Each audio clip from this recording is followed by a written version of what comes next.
Hi everyone, I hope you're doing good. I know it's been ages since I've uploaded a video. I remember in my last video I was talking about 10 traits of a people pleaser. So today what I'm going to be talking about is 10 tips to stop being a people pleaser. Yes, I'm going to be looking down, I've taken some notes, and so let's go! So the first one would be, realize that you have a choice. You can say yes, or you can say no. Simple. It's not an obligation for you to say yes. You still have the option to say no, basically. Second one, set your priorities. Ask yourself, what are the most important things for you? Third, stall.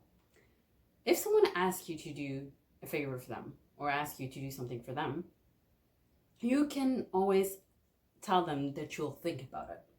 It gives you time to think if you can commit to it or not. Ask yourself these few questions. How stressful is it going to be? What am I giving up by doing this?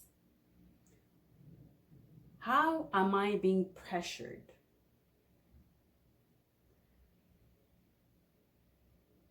How am I going to feel? Am I going to be upset with the person who asked me something? If the person needs an answer right away, you can also just say no, because this person needs an answer right now. And for now, you said you wanted to think about it, and if they need an answer now, their answer is no. By saying no, automatically, you can change your mind if you're available, right? 4, set a limit. If you give time to help someone, limit your time frame.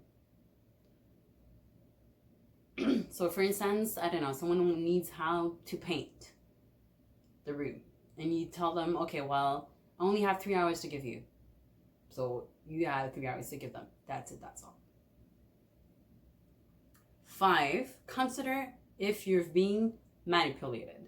So for example, you're good at baking and someone tells you, oh, the cake that you made last time was so good. Do you think you can make it for my son's birthday? So here it goes. That person is flattering your skills, but there's another motive to it. They're asking you for a favor. It's a manipulation, right? 6, say no with conviction. Remember that you have a good reason to say no. It's not easy to say no, but you'll get the hang of it. It's with practice. 7, use an empathic assertion. It means that you put yourself in the other person's shoe, but still say no. So for instance, someone asks you to help them with painting their house, but you can't because that weekend, well, you're moving out. So I'm like, I understand that you need help, that you're alone, but unfortunately that day I'm moving out myself. So unfortunately I cannot help you. Makes sense. 8, don't give an explanation. I am one of these people who always give an explanation. Yeah, I am very guilty of it. Because I feel bad. I feel like that I'm letting down someone. You know, and I feel like I need to explain myself for them to understand that I can't. So it's tempting to defend yourself. By doing this, you give the person to come back and say, oh, so you can do that later, or you can reschedule that for another day. It's not as important as what I'm asking you to do for me. You know? And 9, don't apologize if it's not your fault. Ask yourself if you're responsible of the situation. You know, in life, experienced, we all face problems, whether it's with friends, family, relationship wise, a boyfriend, girlfriend. Sometimes we apologize because we want to save the relationship, although it is not our fault, because we value more our relationship than the problem. And we shouldn't do that. I am very guilty of that. And I'm still working on it. But it's something that we often do because we don't want to lose that person. We don't want to hurt them feelings. We don't, we just value more our friendship or our relationship with that person. So we just say sorry. Yeah.